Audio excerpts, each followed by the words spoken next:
We've already discussed the importance of etiology. If you don't identify and address the underlying cause of malocclusion, treatment will be difficult and relapses are likely to occur. Dental problems, arch problems, and skeletal problems are all issues with a patient's anatomy. But some malocclusion is caused by a patient's behavior. Habits like thumb sucking, tongue thrusting, lip sucking, nail biting, mouth breathing, and clenching and bruxism. To identify these issues, naturally you'll want to start by collecting a patient questionnaire and a full medical history, followed by a clinical examination. But people aren't always aware of their own habits, and you're unlikely to observe most of these behaviors firsthand. It takes a bit of detective work to identify the signs of a harmful habit. Thumb or finger sucking manifests itself in some common clinical findings. The upper incisors are proclined, causing spacing. The lower incisors are retroclined, causing crowding.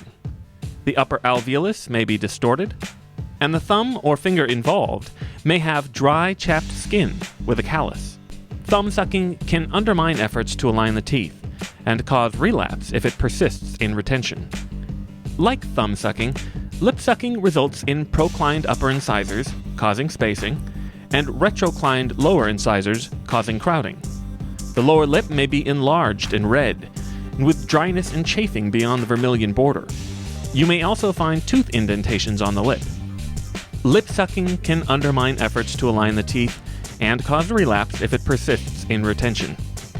Tongue thrusting can cause proclination of both the upper and lower incisors. The resultant spacing is often uniformly distributed between the anterior teeth. The tongue may dart between the teeth as the patient swallows with their lips apart. Tongue thrusting can undermine efforts to align the teeth and cause relapse if it persists in retention. Nail biting can wear down the incisal edges. Some patients also use their fingernails to pry teeth apart, which can cause anterior spacing and misalignment. The fingernails may be reduced to expose the nail bed. It's impossible to bite your nails while wearing aligners. In fact, some patients report that clear aligners help them break the habit. Nail biting can still cause problems, however, if the patient takes the aligners out to bite their nails, or if the habit comes back in retention. Mouth breathing can result in a narrow upper arch, causing a posterior crossbite and an anterior open bite.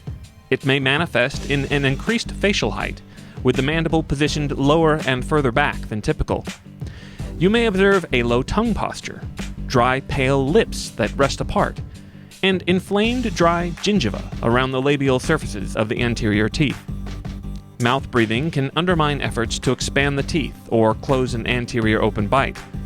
Gingival irritation may also be an issue. There is a high risk of relapse, so you may consider permanent retention or continued nighttime appliance wear as long as the habit persists. Clenching and bruxism are common causes of enamel and dentin wear, but in severe situations can also result in tooth fractures and loss of vertical facial height, leading to a more brachycephalic face form, meaning a square-shaped face.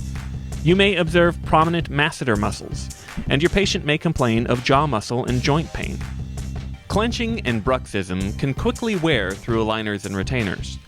Tooth movement may be impeded, prolonging treatment. Deep bites are particularly difficult to correct. After treatment, an occlusal guard may be more effective than a traditional retainer. Harmful dental habits are most common in children, but sometimes they persist into adulthood. The bad news is, it's extremely difficult for adults to break a habit.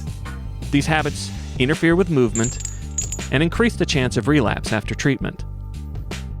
The good news is, once you learn to recognize these habits, you can be prepared.